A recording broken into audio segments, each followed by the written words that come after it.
This video is sponsored by Buy More Shopping app.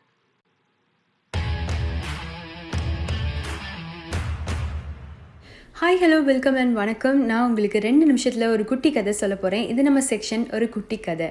ஒரு ஊரில் ஒரு பெரிய பணக்காரர் இருந்தாராம்.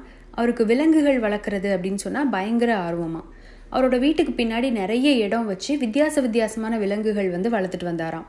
இப்படி இருக்கும்போது அவருக்கு ஒரு வித்தியாசமான ஆசை என்ன அப்படின்னா, ஒரு யானை வாங்கி வளர்க்கணும் அப்படிங்கிறது. ஸோ இப்போ யானை வாங்குறதுக்காக ஒரு காட்டுக்கு போகிறாரு. அந்த காட்டில் ஒரு பாகன் நிறைய யானைகளை கட்டி வச்சு விற்றுட்ருக்கான். இவருக்கு ஒரே ஆச்சரியம் என்ன அப்படின்னா, யானைகள் பார்த்து இல்லை, அதுகளை கட்டி வச்சிருக்கிற விதத்தை பார்த்து. வெறும் ஒரு சாதாரண குச்சியில் ஒரு சாதாரண கயிறை வச்சு யானையோட ஒரே ஒரு காலில் மட்டும் அந்த கயிறை கட்டி வச்சுருக்கான் அந்த பாகன். இப்போ இவருக்கு ஒரு சந்தேகம் வந்துருச்சு. என்ன அப்படின்னா, யானையோ ஒரு பலம் வாய்ந்த மிருகம், அதை ஒன்று சங்கிலி போட்டு கட்டி வைக்கலாம், அப்படி இல்லைன்னா ஒரு கூண்டுக்குள்ளே வைக்கலாம். இப்படி ஒரு சாதாரண கயிறை போட்டு கட்டி வச்சா அது எப்படி அந்த இடத்துல நிற்கும், அதை அத்துட்டு ஓடிடாதா? இதை அந்த பாகன்கிட்டே அவர் கேட்குறாரு. அவன் சொல்கிறான், சின்ன வயசில் அந்த யானை ஒரு குட்டி பாப்பாவாக இருக்கும்போதே அதை நாங்கள் இந்த மாதிரி ஒரு கயிறில் கட்டி ஒரு ராடில் தான் கட்டி போடுவோம்.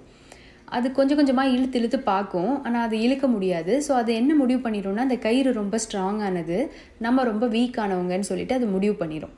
ஃபைனலாக அது கொஞ்ச நாள் கழித்து நல்ல பெருசாக வளர்ந்து நல்ல பலம் பொருந்திய ஒரு மிருகமாக மாறினதுக்கப்புறம் அது முயற்சியே பண்ணாது. அதை நம்பும் இந்த கயிறு ஸ்ட்ராங்கானது, நம்ம வீக்கானவங்க அப்படின்னு சொல்லிட்டு. அதனால தான் இந்த மாதிரி சிம்பிள் மெத்தட்லேயே நான் இதை கட்டி போட்டிருக்கேன் அப்படின்னு சொல்லிட்டு அவன் சொல்கிறான். இந்த கதை நமக்கு என்ன நீதியை சொல்ல வருது அப்படின்னு சொன்னால், சின்ன வயசில் குட்டியாக இருக்கிற குழந்தைங்க கிட்ட என்றைக்குமே நெகட்டிவ் அப்ரோச்சோடு வளர்க்கக்கூடாது. அவங்களால முடியும்னு சொல்லி தான் அவங்கள வளர்க்கணும்.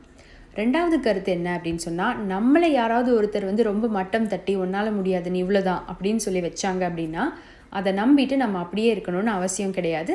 நம்மளால் முடிஞ்ச அளவுக்கு மேலே வரதான் பார்க்கணும். சேனலுக்கு சப்ஸ்கிரைப் பண்ணலனா கண்டிப்பாக சப்ஸ்கிரைப் பண்ணிடுங்க. I'll meet you with another video soon. Until then, bye bye.